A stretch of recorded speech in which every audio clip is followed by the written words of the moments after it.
yamakadai kuteerera panguva dzino ndiyo channel yenyu inonzi Kulian TV apo patinenge tichitefenura tichikupai nhau ma-updates nezvinhu zvakasiyana-siyana zvinenge zvichiitika nekutora nzvimbo iko zvinezvi pana human rights lawyer anonzi Deft Cotat akomana zvinhu zvaitwa kuenda ndozvifarira zvangu andina zvifarira. Is it Deft or Douglas something like, but the Cotat guy uye anopfeka maglass where amanaka paZimbabwe handisi kuziva kuti imi mumbodei because mune madedza vanhu guys uyai mucontribute mutaure pane chichini papa bill pacho kuti zviri kuzofamba sei, muri kuda chii, vanhu votaura mubva madedza.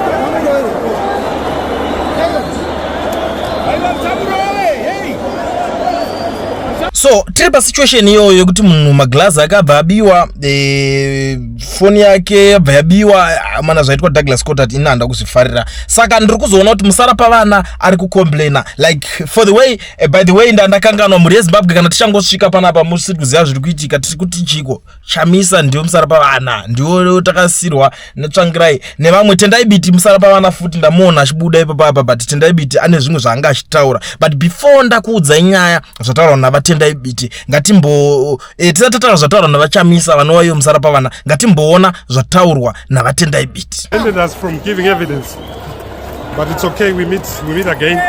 We can't never continue because they gave us public violence, they gave us chaos, they gave us nonsense.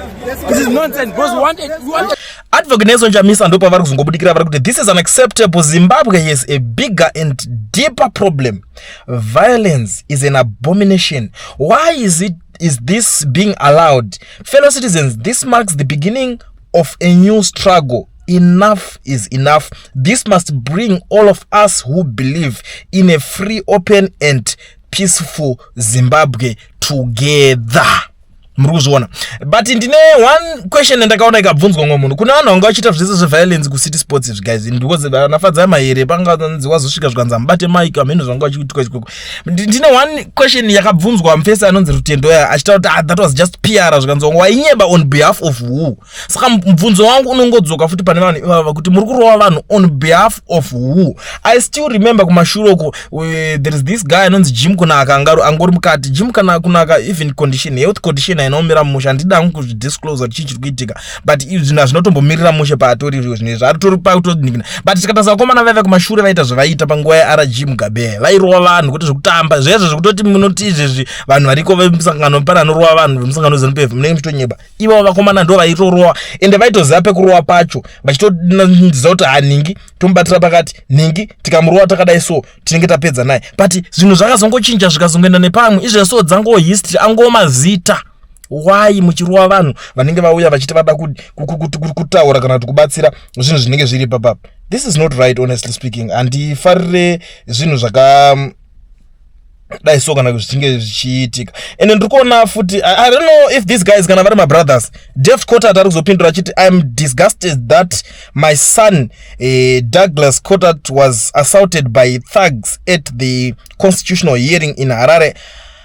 This afternoon, his glasses were broken and his cell phone was stolen. Doug is one of the most peaceful people one could ever hope to meet. Whilst I'm, of course, biased as his father, this fact can be confirmed by all who know him. He is a committed believer in Jesus and the non-violent principles that Jesus taught.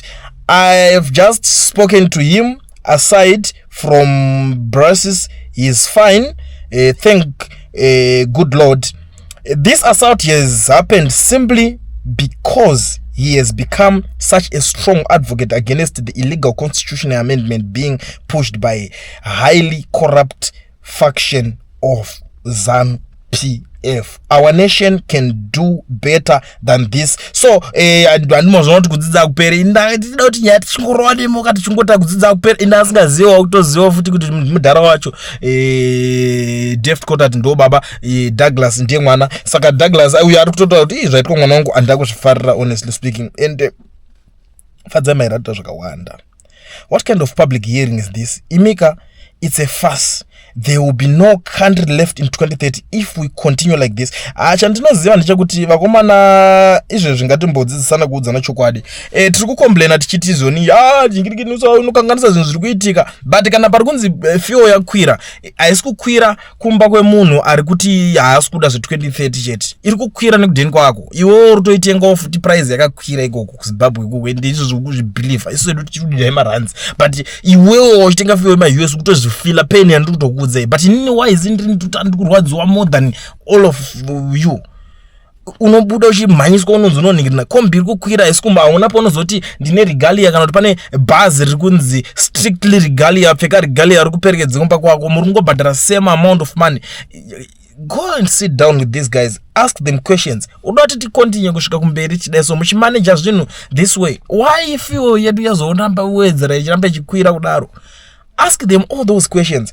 But amudi munoda kumhanyirira kungoti imi munoda kuningirira. And imagine some of these guys from the opposition, from the ruling, I mean, vari kutaura kuti zvona hanzi lawyer Douglas Cotat was attacked by fellow opposition members at City Sports Stadium.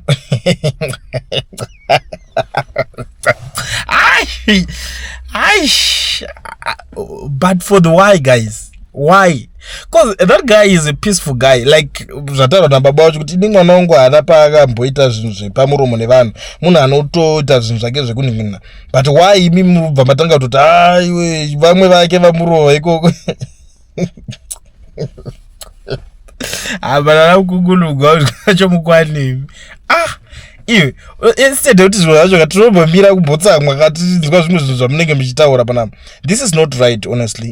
Ina hangu handidi kutaura nyaya zvinoita nga zvinoningirina,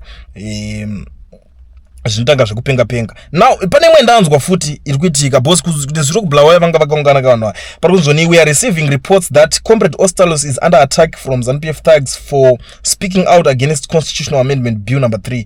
Yesterday he attended the public hearing in Bulawayo where he equivocally rejected the bill and now ZANU-PF thugs are threatening his life. Pane imwe ndanzwa ingachitaura futi iye Ostalos pachinzi ari kungosuspecta kuti these guys amene zvavari kungoita padhuo pake kana mangichinge maenzwawo ikokoko, ini ndoyandanzwawo futi nyaya yacho iyoyo. Handisi kuziva kuti zvozonyatsoita zvichifamba sei. Kukwekwewo ikokoko vari kunzoni ZANU-PF hooligans cause havoc what pamahearing ari kuitwa. Saka zvoti kwazviri kunyatsoitwa zviri peaceful kwacho ndikupi? Because imi muri kuti chinhu mozopedzisira moti takupa mapercentage chapa 90 something percent, vamwe vashoma ndo vari kungoramba. Ingopai munhu wese mukana angwati songa achingotaura kana kuchinja mahost vanokwanisa kunge vachinohosta chinhu ichi. This is not right, honestly. But regatimboona pane imwe nyaya iri kuitika pari kunzoni journalist is trapped outside City Sports Center. Members of ZANU-PF official demanding that the reporters must release all footage before leaving. Our reporter Miriam Mangwanya is also trapped there.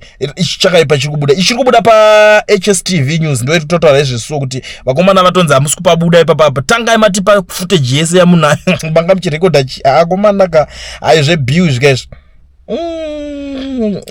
chaos jambanja jero tingaita sei vakomana ma1. But iri gatipetere panape ndoziva kuti I'm disappointed, ndiri kurwadziwa newo urwadziwa, asi ndaona one thing chandafarira paitwa Douglas Cotat rafu musarapa vana daire ndozvo ndakataura ndikati uyu musarapa vana ngaapota achidaire but takugarira vana udze chambiso takugarira vana vatakasirwa lani dabdara digirigidi dabdara tsvagirai ndo vatakugarira chero zvikanzi zvaita sei shamari ameno takutongotamba itorira boss ataneta and we are sick and tired kuti tingota move on every day ngoti nasi tikuta move on mangwana tikuta move on naningiswa iyo shababa kana utori papa so like wona zviri kuitika izvo ZANU-PF totadenzi uyu ari kugona basa ngasvike ku 2030 achitese. This is the same thing zvatakutotaura iwo futi dzoka kubasa kundisina zvemasabatika uchichizvazvia tikutongoti dzoka ipapa tichizongoona zvatinongoita mese ana biti nana team renyu rese tuzoa kuti muri strong kana makabatana zvekuseparatana zvazvia zvemada kuti nhingi ndiyaita mukuru kuna umwe sterek tichade kuzviterera chinhu ngachingova chinhu 1 ari honest ndinhingi asiri honest ndinhingi atoo madrama asina nebasa rese iwaya. Tichazonyamba tichidzoka tichitaurirana panyaya dzacho, but ndiri kunzwa kuti vazhinji wese anenge achida kungobudikira achida kunoti Hey, nini handisi kunakirwa nechi ari kunzi arizongeswa paside. Ndichadzoka ndichitaura nyaya yemhuri yeZimbabwe sekutaura kwandazviita nekuti zvakawanda zvireloading zvoda zvigadziriswe. But ndisati ndaenda mukanoge nditange kupa sando kune vanhu education research. Guys, inzwaika education research ka muri zvibaba muri kudadisa komana muri kuti proudisa vanhu veeducation research. Usvitsai shoko iri kuna mukoma Owen kuti hanzi muri kuti proudisa nemabasa amuri kubatira maZimbabweans. Saka ndikubva ndatozivisa imi maZimbabweans futi ipapa kuti since tiri kuproudiswa ka kuti endai ku education research, torai nhamba dziri apa idzi, muregisterwa macompany, muregister muvhurirwa maFNB business accounts, musina mawork permits nemastudy permits. Tiroswera taproudiswa nyika yese. Saka batai mukoma Owen inova iyo shasha pakuita zvinhu izvi, kuregister macompany nekuvhura maFNB business account usina work permit kana study permit, hapasina chekuswera uchichema ende vanokuitira vari kwavari ikoko iwo uri kwauri ikoko. Saka garai mavabata vakubatsirei nekuti ndo zvibaba zvacho vari kupedza masports unozodei mangwana.